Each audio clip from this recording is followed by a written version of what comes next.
How's it going, guys, and welcome back to another video. If you're new around here, my name is Rob Novoa and I make videos about photography, filmmaking, travel, and well, whatever else I feel like making. So today we're going to be talking about the new lights that Aputure has recently released, why I bought it, who I recommend it to, and well, is it any good? Now, if you follow Aputure, you'll know that they just released 4 lights in their new Amaran series, which are the 100D, the 200D, the 100X, and the 200X. Now, the difference between the D and the X series is that, well, the D is 5600 Kelvin, you cannot set the color temperature, while the X is actually a bicolor light, meaning that you can actually change it from 2700 all the way to 6500 Kelvin, which is a really nice option to have. Now, personally, I like daylight balanced lights, so for the most part, that's all I have. I do have a couple of bicolor options, but I don't use them very often unless I'm trying to set really moody things. Now, the best thing about these lights is the price point. They start at just $199, which is significantly cheaper than the older lights like the 120D or the 300D Mark II, which would start at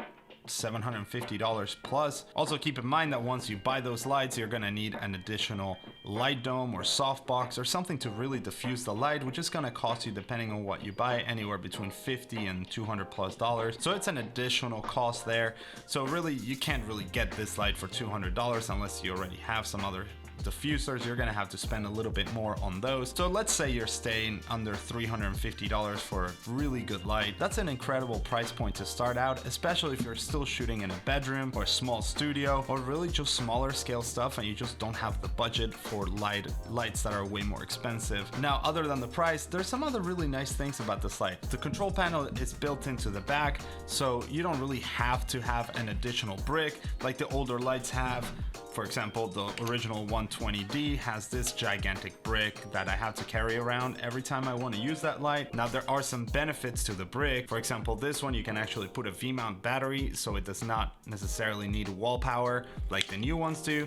But when you're using a battery power, you're not getting the full output of the light. It's actually significantly reduced. So there are some benefits to that, and there are also some negative things to that. So the new light has some issues that I noticed and I wish I would have known prior to purchasing it. The biggest one for me is the fact that it is not compatible with the remote control. So all the other lights that I have from Aputure that I use on a regular basis, like the 300D Mark II or the 120D, give you the chance to actually set them and use them with the remote. Now, you can't access extra features or anything like that with that, but it's still really nice to be able to just turn it on and off without having to have an additional device like your phone or an iPad or anything like that. But now with the new light, I'm gonna have to use the app, which is really not that big of a deal if I'm just using the 300D and this one, because I can control them both with the app. But if I want to use my 120D, I really don't have that option. That is unless I want to spend an extra $90 and buy the device that allows me to convert that into a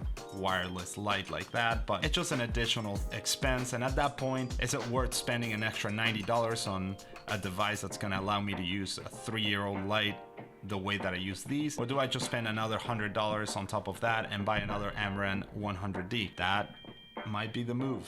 I'm not sure yet. I'm eventually going to convert all my lights into the ones that are compatible with the Sidus Link app because, well, that makes sense. I can just have somebody carry around an iPad and control all the lights and just change things as I need them, and that could potentially be the best way to go by. I still have to put this light through its paces, so obviously this isn't a full review of the light. It's more of an introduction / first look and first thoughts on it. So do I think this is gonna be a really good light moving forward? Yes. I think that for the price point, for the size, if you're in a small bedroom, a small studio, or anything like that, yes, it's a fantastic entry point to more advanced and higher quality lights without having to really break the bank. Now, if it's your first light, I definitely think that you should go with the bicolor version. That way you can really nail down what color temperatures you like. You can really focus on learning what each one of them do, especially once you start messing with white balance and all that kind of stuff. That really makes a difference in your image. So yeah, for your first light, I definitely recommend going with the 100X or the 200X if you have that little bit extra of a budget. But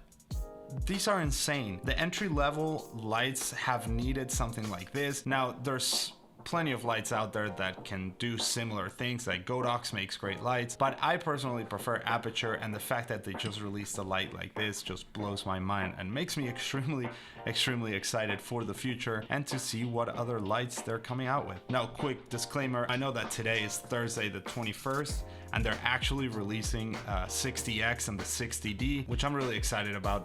That is the Aputure, the regular Lightstorm 60S and 60D. So I'm really excited to see what their price point is gonna be on those. And if it's really gonna compare to these, I might pick one up to see how good they're gonna be. But reality is, I probably won't need to, because these new lights just completely blew my mind. Now, the last thing I do want to say, and I did see a couple of people already have this issue with this particular light, is that it's mostly made out of plastic, so it's not as high quality as the Lightstorm series that they have, like the 120D and the 300D. So if you tighten this too much, you could potentially crack the mount. Now, it has metal on the inside, but the outside of the mount is plastic, and that could be potentially something to break and an additional thing to do. But it's a great light. I'm super happy with it. I'm actually planning on replacing my 300D here in the studio with this light, because it'll hopefully take a little bit less room, and it's still gonna be really high quality because, well, it's an Aputure light and they are really high quality. But with that being said,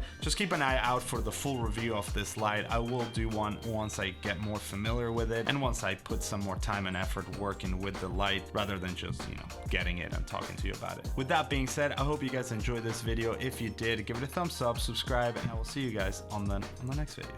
Bye.